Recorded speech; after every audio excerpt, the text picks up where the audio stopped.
que tu peux tout faire. Il n'y a rien à terre impossible. Je reconnais que tu peux tout. Il n'y a rien à terre impossible. Seigneur, Seigneur, fais-moi voir ta gloire. Seigneur, Seigneur, fais-moi voir ta gloire, ta gloire, ta gloire. Seigneur, Seigneur, Seigneur, fais-moi voir ta gloire. Thank you, Jesus.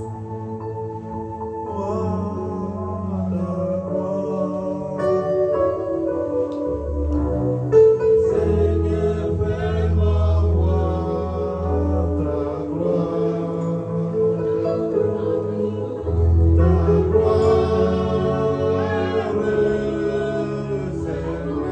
ta Oh Jésus, fais-moi voir ta gloire. Seigneur, fais-moi voir ta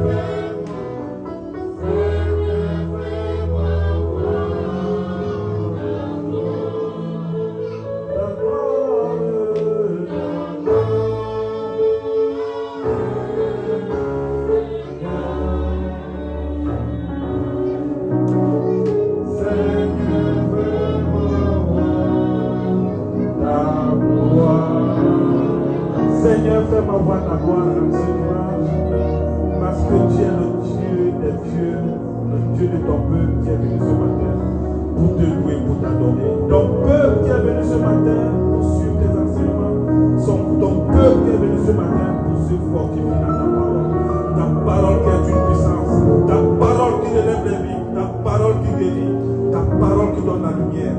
Seigneur, nous te prions en ce jour de continuer à te manifester dans nos vies, d'éclairer nos vies et de nous montrer le chemin qui mène vers toi. Au nom de Jésus-Christ, nous avons prié. Amen. Que le peuple de Dieu s'asseye. Veuillez vous asseoir dans la présence de notre Dieu, le Dieu d'Israël, le Dieu de Jacob, notre Dieu. Parce que c'est le Dieu de tout le monde. Même le diable qui est sous la terre reconnaît Dieu, qu'il est son maître, c'est lui son créateur, mais il s'est rebellé contre lui. Alléluia. Alors ce matin, nous allons écouter la parole de Dieu. Je suis d'ailleurs même très content parce que ce que la chorale a relevé ce jour, dans ce ministère, vraiment a beaucoup fortifié notre esprit, a beaucoup élevé notre esprit. Elles ont bien chanté, ce qui fait que quand j'enregistre comme ça, pendant que je travaille, j'ai des heures un peu libres, je me mets à écouter la louange et l'adoration. C'est très capital dans nos vies. Parce que la parole de Dieu déclare que Dieu siège dans les louanges et les adorations. La louange et les adorations peuvent te libérer de quelque chose. Tu peux avoir un problème dans ton entreprise. Pendant que tu as loué, tu as adoré le Seigneur. Avant que tu n'arrives vers le patron qui est en train de t'accuser de bien vouloir te faire des problèmes, vous allez voir que le Saint-Esprit va prier tout cela et rien ne va pouvoir t'arriver. Alléluia. Ce matin, Dieu nous a réservé quelque chose qui m'a tellement touché dans un message qu'on a envoyé dans un forum. Parce qu'il y a parfois, nous oublions ces choses-là, mais c'est très capital. Et c'est même ça le fondement même de notre relation avec Dieu. C'est pour ces raisons que Jésus-Christ est venu. Le salut. Beaucoup de personnes ne savent pas, ne maîtrisent pas ce que c'est que le salut. Jamais. Et ils sont seulement fiers parce que maman les a accouchés, papa les a accouchés, ils ont grandi, ils sont partis à l'école, papa est investi pour l'école, ils ont trouvé le travail, ils travaillent aujourd'hui, et ils pensent que c'est la vie. Ça, c'est la vie pour eux. C'est là où leur vie se limite. Mais ça, c'est une erreur. Dieu ne t'a pas mis sur la terre pour ça. Il t'a mis sur la terre pour une seule chose. Parce qu'il y a un combat spirituel qui est en train de se mener sur la terre. Le diable est en train de travailler un certain grand nombre de brebis dans son territoire. J'ai prêché ça ici la fois dernière. Et nous aussi, en tant que fils de Dieu, nous sommes en train aussi de prier et de ne pas faire la volonté de l'ennemi pour que nous nous retrouvions aussi, pour que nous retrouvions la vie éternelle. Alléluia. Est-ce que vous avez suivi ce que j'ai dit? Le diable est en plein travail. Et vous savez que nous sommes en train de passer la fin du temps. Beaucoup ne le savent pas. C'est parce que, comme nous sommes venus en Israël, dans notre tête, notre objectif, c'est de travailler de l'argent et de faire des projets marcher au pays. C'est ça la tête de beaucoup de personnes, non seulement nous, mais beaucoup de personnes. Ils oublient une chose, qu'il y a quelque chose qui est en train de se passer en arrière-plan. À cause parce qu'ils ne sont pas encore cultivés à lire la parole de Dieu, de comprendre là où nous partons. On pense que la guerre qui descend là, c'est venu comme ça. C'est une guerre qui a été prédite, proclamée, prophétisée dans la Bible. Zacharie 12. Disait Zacharie 12, c'est la guerre là. Beaucoup n'en savent pas. Ils se réveillent souvent le matin, quand on s'arrive pas au travail. Mais il oublie quelque chose qui est en train de se planifier derrière, spirituellement. Ça se planifie tout doucement. Les gens sont inconscients. Ils ne maîtrisent même pas. Ils ne prennent même pas le temps pour lire. Il y a des choses qu'on envoie dans YouTube. Il y a des pasteurs qui sont en train de prêcher, de faire réveiller le peuple. Réveillez-vous. Quelque chose arrive. Tu risques même pas d'être sauvé. Réveille-toi. Les pasteurs prêchent tous les jours. Allez dans YouTube, allez dans les chaînes de télévision chrétiennes. Il y a l'appel de Dieu qui est lancé. Parce que beaucoup sont en retard. Beaucoup sont en retard. Alors que les choses avancent. Les choses avancent. Est-ce que vous êtes au courant qu'on a fait de construire le troisième temple? Qui est au courant? Il y a eu un premier temple qui a été détruit. Un second temple a été détruit quand je suis venu. Il y a un troisième temple et le dernier. Cela est en train d'être construit en ce moment. La Genèse rouge là, vous avez suivi, non? La Genèse rouge. Il manquait la Genèse rouge. C'est une vache rare. Du jamais, depuis 2000 ans, on n'a plus jamais revu ça. Israël cherchait cette chenille rouge là depuis. Et il a retrouvé où? On a retrouvé ça aux États-Unis 5. On a ramené ça ici à Israël, c'est là Jérusalem. Et c'est cette chenille rouge là qui sera partie des rituels, des sacrifices, des rituels qui vont se faire lorsqu'on va bâtir le troisième temple. Et le troisième temple là que vous voyez, ça sera presque la fin des temps. Il est grand temps pour nous maintenant. Pendant que le message de Dieu passe là, pendant que le message de Dieu se cultive dans les rues, les messages de Dieu sont proclamés dans les églises, les gens prennent ce message, ils mettent ça de côté. Ils favorisent seulement la convoitise, ce qui est bien pour eux. C'est ça qu'ils mettent d'abord dans leur tête. La belle vie, la belle maison, la belle voiture. Je m'habille bien, mais attention. Quand Jésus-Christ reviendra sur cette terre pour enlever son peuple, est-ce que vous savez qu'il y aura un enlèvement? Est-ce que vous êtes au courant? Apôtre, il faut les expliquer en anglais parce que je parle en français, ils ne vont pas écouter. J'aimerais que tu regardes sur ce message. Il y aura un enlèvement. Jésus-Christ viendra enlever ses enfants. Jésus-Christ viendra enlever. On sera comme ça en église. Maman là, elle disparaît. Quand il disparaît, le frère là disparaît. Ils sont partis où? Ils sont où? Vous ne les verrez plus jamais. Elles sont parties dans le royaume où Jésus-Christ est. Ce sont ceux-là qui ont été choisis. Tu vas laisser là bégayer. C'est là qu'on va te rappeler que, mais attention, on t'avait prêché la fin de temps. On t'avait prêché dans ce ministère d'enlèvement. Jésus-Christ viendra choisir ses enfants d'abord. Il va les choisir, il va les amener. Et ceux qui vont rester sur la terre vont vivre au prix de leur vie. Vous savez que le diable va récupérer cela. Et là, vous entendez que les choses se préparent. C'est parce que les gens ne sont pas éveillés. Dans certains pays comme en Suède, en Hongrie, en Australie, ils ont déjà les marques de la bête. C'est ça qui est annoncé. La marque de la terre. Moi, j'ai vu l'autre jour, quelqu'un veut prendre le train, il met seulement sa main pas, ça s'ouvre, il est dedans. Sans payer le ticket, ça veut dire que ton corps est déjà canalisé dans le sang.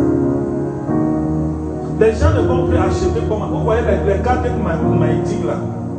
Il n'y aura plus de l'argent, les shekels comme tout ça. C'est avec les cartes. Tu mets seulement comme ça. Même ça se passe aujourd'hui. Les cartes qu'on achète, on pense que c'est quoi? Les cartes, tu pars dans un truc, tu mets la carte pour ça couvre l'argent. Tu ne vois même pas l'argent avec les deux, mais ça avec la carte. Vous pensez que c'est quoi? C'est prescrit dans la Bible. Les gens vivront au prix de leur vie. Ça veut dire que le diable va récupérer ces choses. Et il y aura encore plus de péché sur la terre.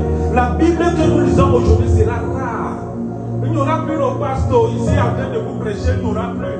Parce qu'on t'a prêché la parole de Dieu depuis que tu as connu Jésus dans ce ministère. Tu n'as pas voulu garder les recommandations, les préceptes de Dieu. Tu t'es foutu. Il n'y aura plus que le pasteur, comme je suis là, non, il n'y aura plus ça. On dit que la parole sera rare. La parole de Dieu sera rare. Les églises ne vont plus exister.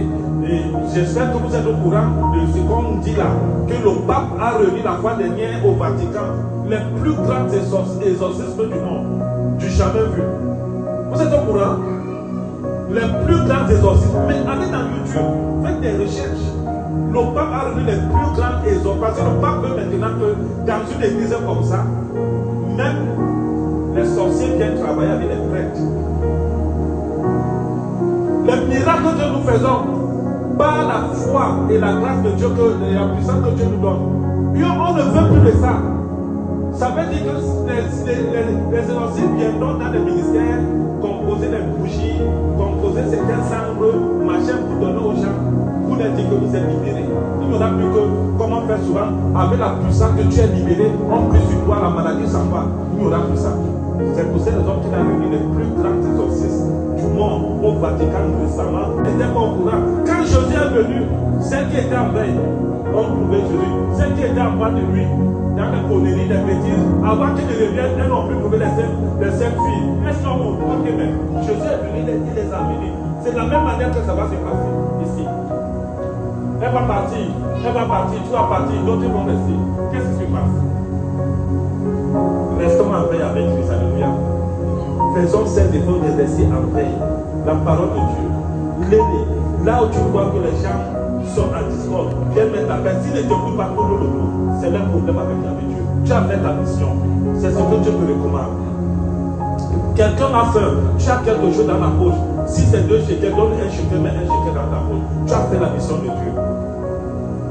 Parce que dans le livre de Matthieu 25, verset 34, qu'est-ce que Dieu dit? Quand il viendra, il va te poser la question. J'étais malade à l'hôpital, je ne t'ai pas vu. J'avais faim, tu ne m'as pas donné. J'avais ceci, tu n'as pas fait. Voilà comment Jésus va écarter ceux qui ont fait le bien avec une bonne foi. Écoutez, les brebis, et il va prendre d'autres qui n'avaient pas la foi. Quelqu'un avait fait, il avait les 100 000, 200 000. Il n'a pas pu arranger la vie de certains. On va les mettre de côté et Jésus va choisir ceux-là pour les amener au ciel. Alléluia. Donc nous sommes en temps de préparation pour clôturer la parole de Dieu. Nous sommes en temps de préparation en ce moment. Que chaque personne doit être en veille. Nous devons tous veiller à cause parce que Jésus est déjà proche. Pour ceux qui ne savent pas, ils entendent seulement comme je parle que Jésus est déjà proche. Mais aller à Jérusalem pour comprendre que c'est Jésus qui est déjà là parce qu'on est en train de financer. On a déjà trouvé les ustensiles. Les ustensiles sont déjà là. Les vaches sont déjà là. Les 12 tribus de Judas, c'est déjà là. Tout est déjà là. Maintenant, le plan même qu'on doit construire le temple est déjà là. J'ai vu ça, c'est déjà là. Le temple là, on va construire le troisième temple, c'est déjà là. Qu'est-ce que vous attendez? Donc, faisons très attention parce que Jésus-Christ nous aime et Jésus-Christ aimerait que nous soyons tous sauvés. Parce qu'il n'a condamné personne. Il est grand temps pour nous de venir à l'église, de venir écouter la parole de Dieu, de suivre les enseignements et de les garder pour que nos vies soient fortifiées dans la parole de Dieu et que nos vies soient des vies verts avec Christ Au nom de Jésus-Christ, j'ai prié. Amen.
We worship you, Abba Father. We worship you, Jesus.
We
choses qui est en train de te déranger.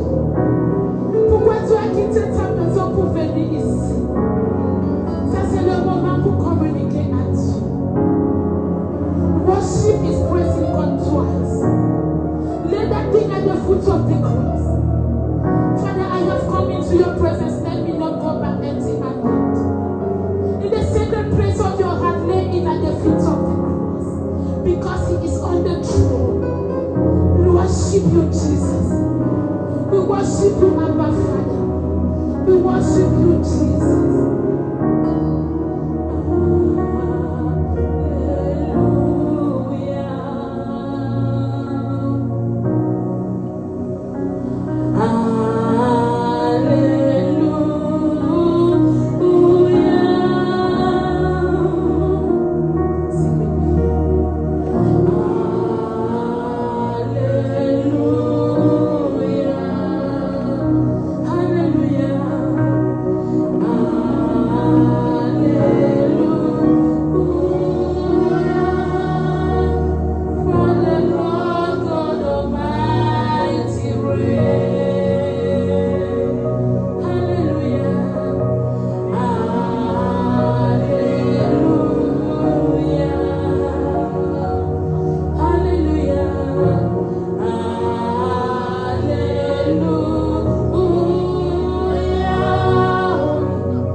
Casting at the feet of Jesus.